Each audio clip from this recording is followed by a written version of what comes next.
Yeah, I love the natural environment. We're in good shape. Yeah, I'm in Kansas City, Cool. Missouri. So, just for Love it, man. context, well, I love what you're doing. You're making millionaires. You got a wonderful business model. So I'm looking forward to getting into it. Thank you, sir, for taking a minute out.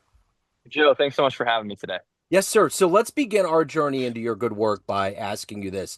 5 years ago, this pandemic was raging. So many unknowns. So many things were changing. How did you get through it, and how did it influence the way that you live your life and do things today? That's a great question. 5 years ago when the pandemic hit, I was actually working with some of the largest pharmaceutical manufacturers in the world. And what we were working on was how do you transition from in-person environments, in-person events, a place where, traditionally healthcare is such a hand-to-hand, face-to-face relationship building type of industry. How do you transition that when that no longer exists as a platform? And so what we saw was just an incredible resurgence or kind of emergence of virtual technology. We saw the acceptance of platforms like Zoom and Teams. We saw patient acquisition systems created for doctors and for brand manufacturers that leverage technology and leverage the computer screen and telephone and telecommunications and telehealth in ways that we never saw before. So, in many ways, it was actually an advancement for our industry.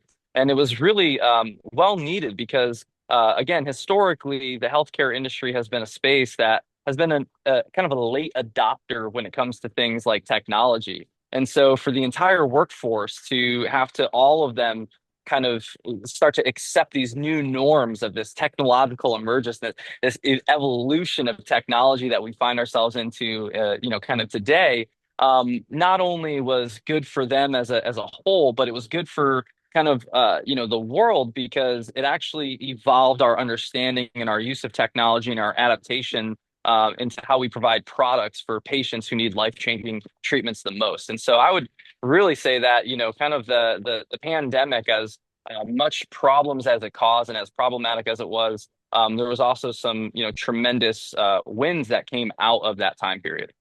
So let's get into your life as a founder and entrepreneur.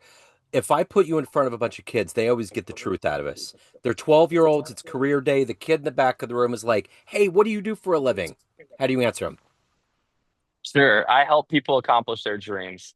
At the end of the day, we have a saying that we're a people first organization as opposed to being a profit first organization. We believe that if you build the right people, you can collaborate and create processes that produce profit. But so many times we just chase the dollar. I've seen it in my own life. We get so busy and so focused about the outcomes that we hope to see or the things that we hope to see come true in our lives that we forget that in order to have the quality of that outcome, there's a process that's required.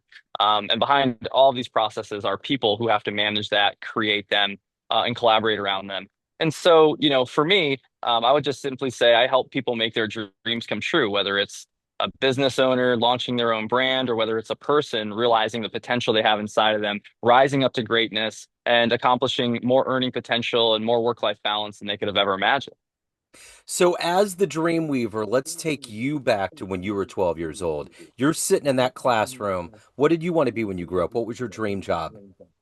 I was born to two entrepreneurial parents. I watched my mom, who was a childhood educator. She had daycares, and she also, was the executive director of our local children's museum. And so, I got to see, the struggle firsthand from her perspective of what it's like to grow a business and to deal with customers and the things that go along with that. It was literally in my house at times, right? And then also from my father, who, was a restaurant owner and kind of created this hub of community in our town and really created a brand and a name for himself in the area through, growing this community hotspot and serving a great product and a great place for people to come and hang out. And so, watching that, I knew that it was going to be something in the entrepreneurial vein. But I actually kind of knew from a really young age that it was always going to be people oriented. And I actually went into ministry right from the get-go. And so leaving kind of high school, I went to Liberty University where I studied biblical studies and pastoral leadership. And then from there, went into church planting in the least church region of the United States, which is the Northeast. So, talk to me about the evolution of your career arc to today. How did you get to a point where you found this business where you're making people's dreams come true, making millionaires? How did this actual incarnation come into being? Joe, in a lot of ways, it's just been very natural. In the church world and being a pastor, being a shepherd, being somebody who's a friend, a companion, a guide, a voice, a listening ear, a shoulder, an extra set of hands, right? All of those things are helping somebody in their time of need, and it's paying attention to the person and hearing them out. We have a saying that we like to say, which is that people don't care how much you know until they know how much you care. And so, it starts with just understanding a person and being there with a person before all the wonderful opportunities of creating value and building something together can never happen. Knowing how much somebody cares for you allows you to build trust with that person. And so, in many ways, I feel like I haven't really changed much in what we do. Only the modality may be less spiritual at times, although I would say most things are manifested in this reality from a metaphysical space. But, it's still taking people's dreams, taking people's needs, helping their pain points, providing solutions, and making their life just a little bit easier. So, talk to me a little bit about heroes. Who have been inspirational forces for you to evolve into who you are today? My goodness, my entire life is just scattered with people who have been there for me, who have guided me, who have given me just nuggets of wisdom and affirmations and believed in me in times where I didn't even believe in myself. I can think, obviously back into the youngest of years with just my parents and my family, but then pastors who I've served under, who have taught me, the importance of being a kind ear, being compassionate, and having an empathetic approach to leadership. Also, pastors who have, showed me the value of excellence and doing everything with the highest level of intentionality and the highest level of quality that you possibly can. So I would say, there's a couple of those guys that stand out to me. Also, I always like to just highlight John Garino, who got me into the healthcare space, taught me everything that I know, essentially about the market access space, and really launched me from being a pastor that knew a lot about marketing and a lot about people, and really becoming a subject matter expert as it pertains to the pharma space. So, who's your favorite entrepreneur? Who's someone you look up to that if you could meet him, ask questions, might help you on your career trajectory? That's a great question. I'm fascinated by Ed Martell. I don't know if you've ever seen any of his Uh-huh. work, but very, very, very smart guy. Also, there's Dan Martell, Ed Martell, a couple of guys there, super, super sharp. Would love to meet them and learn from them. There's guys like Alex Hormozy I learn a lot from. And so, grateful for their leadership, grateful for all the value that they provide for guys who are doing something in a similar space, but are further behind. A lot of times I think we approach business with a competitor's mindset, and we try to hide things and trade secrets and proprietary technology, and all that's fine. Competitive advantages are important. But it's just wonderful to see grade A people, really sharp, talented people who are out there winning, encouraging and wanting others to win. It's a sign of true leadership is watching other people and being able to celebrate their successes and even being able to help them along on their journey, even if they outpass you in their success, right? And so Yeah. guys like Alex Hormozy are doing a great job leading the way in that. So, Nick, at the end of the day, when you wake up every day, what's your philosophy on balancing taking care of yourself, your family, your soul, and doing the best job that you can do? Do you find that you have to find that balance? What's your philosophy every day? Yeah, I'm a dad of two daughters, and so for me, trying to figure out what that balance looks like is an ever-changing kind of goal. It's an ever-shifting target. But a couple of rhythms that have really helped keep me grounded is I try to get about an hour a day in the sauna, where I'll do some meditation and some prayer, and some Bible reading and some journaling. That gives me time to reflect, to slow down, to understand what's happening in my day, what's happening in my week, the challenges that I have to prioritize. And it gives me enough time to realign with what my values are and what my mission is to ensure that as I go through each day, I'm being of maximum service to those around me as well as accomplishing the goals that I'm set out to accomplish. And so that's one thing that's been instrumental in trying to keep that balance. Because we want to show up and be fully present and be the best version of ourselves in every one of the scenarios with every interaction that we have. And you can't do that if you don't feel like the best version of yourself on the inside. And so finding, ways to fill your cup, finding ways to ensure that your, energy levels are up, is really important. And then I would just say community, finding those who have, shared interests, like-minded interests. I'm a part of a book club.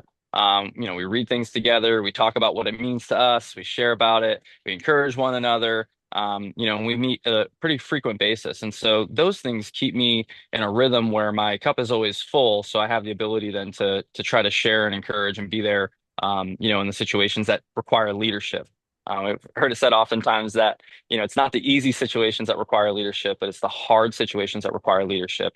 And so when those hard situations hit, you don't want to be caught, on your heels or flat-footed. So let's say you have a dream tonight. You run into that 12-year-old version of you at career day that's getting ready to charge out into the world and figure out things. You can give that young version of you a piece of advice based on this life you've lived, the wisdom you've accumulated. What advice would you impart on your young version? Oh goodness. Probably I would say maybe you can relate if you're anything like me. If you're highly motivated, if you've got dreams and ambitions, then there's always the next thing. There's always one more thing that you're trying to accomplish. As soon as you accomplish the thing, you're ready for the next one. Your brain's already problem solving and you're on to whatever else the next problem is that you're trying to find a solution for. Um, and sometimes that can be taxing and it can be daunting and it can be frustrating. And so I would just say, if I was talking to my younger self, I would say be easy on yourself, give yourself more grace, and don't quit. Never quit. Just keep pushing, because it's in the hard spots where you want to quit, where other people quit, is where you actually earn and learn and have the character to get through. So that way, all that talent that you're sustaining will be, backed by character that will keep you in a place of success, right? So many times we see people who have all the talent in the world, they develop all of the success in the world, but they lose it because they don't have the character around it because they're rushing too fast, they're growing to a place where they can't sustain. And so relishing in some of the wins, staying paced, and recognizing that this is a marathon and not just a sprint, I think is really important. So the one thing you've been fortunate to help people find their dreams, kind of in a dreamweaver sense. What's been one of your favorite stories? Whether it was tough or the ending was really sweet, something that made you grow, that where you got some kind of mutually beneficial, like really good king story. My goodness, there's so many of them. But my mind immediately jumps to just the team members that I've accumulated throughout the time of being in leadership roles. And so, I have team members that have worked with me now for 7+ years, have transitioned through multiple different companies and different leadership structures and different roles. I love when team members quit. The best is when team members quit because I don't know if I've actually there's a very very few team members that have ever actually fully quit that we haven't been able to find different seats or figure out what the issues were to come to a resolution on. And I love it because some of those team members that have quit on me in the years past, were actually the keys to the success that we needed to make organizational pivots and changes that allowed us to grow, structure, scale to the places that we've been at. And so, our mission is to create 100 millionaires in 10 years or less. And the only way that we do that is by helping people traverse through being employees that are trading dollars for hours to then owning a skill set so well and a process so well that they're able to manage that process and earn profit off of it. At that point, they can be equity owners of that. At that point, they can run a business process and earn off of the equity that's produced there. They can lead a team or lead a product and they can earn off the equity that's produced there. And then they're no longer just trading dollars for hours as a primary source of income, like Robert Kawasaki talks about, right? But now they have something that's producing and earning for them in their sleep. So much it sickens me to see corporate America use terms like golden handcuffs, where we try to keep our employees trapped, where we pay them just enough to keep them, satisfied, but not enough to ever actually do anything that accomplishes their dreams or make significant generational wealth or impact in their lives. And so, for me, watching people go from, retail, for instance, where I'll meet a kid in retail who's working selling shoes, and we teach them how to become an award-winning web developer for a pharmaceutical manufacturer. That to me fires me up because it's taking people and it's teaching them not just how to, eat fish or grab a fish or whatever the case may be, but actually go out and fish themselves. And Yeah. that's how you create a movement. That's how you create 100 millionaires in 10 years or less. So Nick, you're dealing in business and helping people in a professional sense get to this better place. But there's another side to our lives, which is just having a good time. So if you were to walk into a room of all the clients that you've had throughout the years, you swim through that group, go to a podium, and you can tell them one fun story. You wrestled an alligator, you outran a bear, you jumped out of an airplane, first concert, something fun. What story would you tell that room of people? Oh my goodness. Well, I mean, in terms of a business one, there's a lot of stories that maybe not be appropriate. Right. I think you'd have to ask some of my friends about some of them, and if you're lucky enough to meet some of them, they might just share it. Yeah. But I would tell you some some real fun business conversations. So one, I get a phone call. Here I am, just never had done anything in the pharmaceutical space ever at this point in the healthcare space, and I get a phone call from a friend of mine. And he says, "Hey." I need help. Basically, come on in, tell them everything that you know about websites, tell them everything that you know about SEO, tell them everything that you know about Google Ads, tell them everything that you know about anything digital, and the rest of it's good to go. And I'm like, okay, cool, yeah, no problem. I can figure this out. I'm a pastor for all these years. I've been speaking, and I could probably make something up on the fly, or if I'll practice. It'll be great. I was like, when is it? And he's like, well, it's 3 days from now. I'm like, 3 days from now is Christmas Eve. He said, yep. It's a red eye flight. You're gonna be there, you'll fly in, you'll be out, and you'll be back by, Christmas Eve in the afternoon. And so we get out there. I'm so nervous. I've never been a part of anything like this. This incredible, multi-billion-dollar company with this, huge facility, and they're checking you in and they're getting your license and you got a badge, and it's just all this stuff. And I get up there and I am nervous. I mean, I am sweating like you wouldn't believe. And I swear everybody's looking at me and they're staring right into my soul. And they know this guy is an imposter. That's what I'm thinking, right? And so, we're in the healthcare space. And so the doctors get up and the doctors talk and the science and the efficacy and the things of that nature. And the strategists talk and they talk about the drugs and they talk about all these things. And it was really stale. It was just like a really, I guess maybe that was just what it was normal in the space and I wasn't used to it. But I was so nervous, I got up and I just started singing. I said, "Let's get digital, digital." The whole place lost it. I mean, I don't Nice. know. Probably no one's ever tried to sing Donna Summers in the middle of a healthcare Yeah. pitch, but I'm telling you what, I saw executives, C-suite executives at this brand manufacturer, massive company, almost roll out of their chair. And it was fun. It lightened the mood. It allowed me to get my nerves under me and my feet under me a little bit. But I'll tell you what, I was caught off guard. It was one of the scariest moments of my life. I Yeah. was like a deer in headlights. So, Yeah. man, that was a wild time. That's why, I remember I walked into a job interview at one point and there was like 15 people in the room. So this little HR pro brings me in and I'm like, all right, we're just going to sit down and talk. And it's like this whole massive room of principals and cabinet people, all these people. And it's like, all right, let's go. Let's do it. Let's get in there, And it's just like there's got to be a part of you that just clicks in and you can either do it or you can. And then It's just so true, man. get creative from there. So, of all of these adventures that you've lived in life, the different incarnations, and ultimately being excuse me, at a Dreamweaver sense, what are you ultimately the proudest of? I would say it's just the interactions that I have on a day-to-day basis, with the people that I'm with, right? So, my goal is to be of value to people. I want to be of service to others. And so, I'm very conscious of, what my motives are, what my intentions are. I'm taking a moral inventory on a pretty consistent basis. And I'm proud of that because I think so much of life we can walk through dazed, numb, or just robotic, like a non-player character, an NPC. Um, and to live with intentionality, to live with thought, to have to process feelings, to hold accountability, and to maintain relationships over a long period of time, requires great effort and I think great character. And I'm most proud of that, of maintaining relationships, of working hard to maintain relationships. Certainly not perfect. So many mistakes. And I think those mistakes and the pain that's caused me, knowing that I've hurt people along the way, is what pushes me to want to have progress on an ongoing basis. So, at the end of the day, Nick, everyone has a perception of you: family, friends, clients, colleagues, everyone that knows you, but you run the show. What's your perception of you? Who do you think you are? I think that I'm a kind, fun, outgoing, energetic person. I think that I'm opinionated, sometimes contrarian. I think that I have very specific worldviews, and I enjoy giving back to people. I enjoy being a servant to others. So I think that that's how I perceive myself. Love So, first. when you hit that goal of 100 new millionaires, what's the celebration going to be like? What are you going to do? We're on a yacht. I don't know what it looks like, but we're on a yacht somewhere, all 100 of them. They've all got shirts. They've got their last names on it, their jerseys, and they got what number millionaire they are. And they go on the wall of fame. It becomes a big, big, big party. Yeah. Right on. So if anyone wants to hop in, they want to get involved, they want to hire you, learn more, questions, any of the good business, where do they go?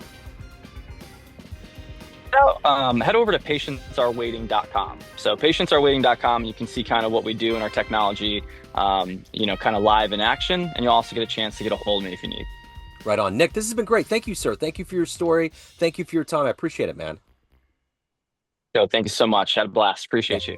you. Hello, friends. Joe Dimino here.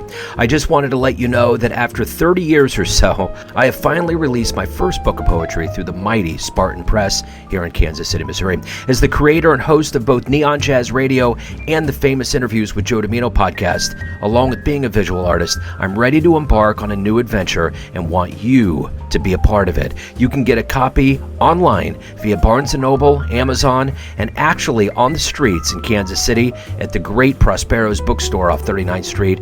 You can also visit joedimino.com for links to the book, to more poetry, and everything in my world, including paintings. Thanks for all of the love and support over the years, and please dig the words.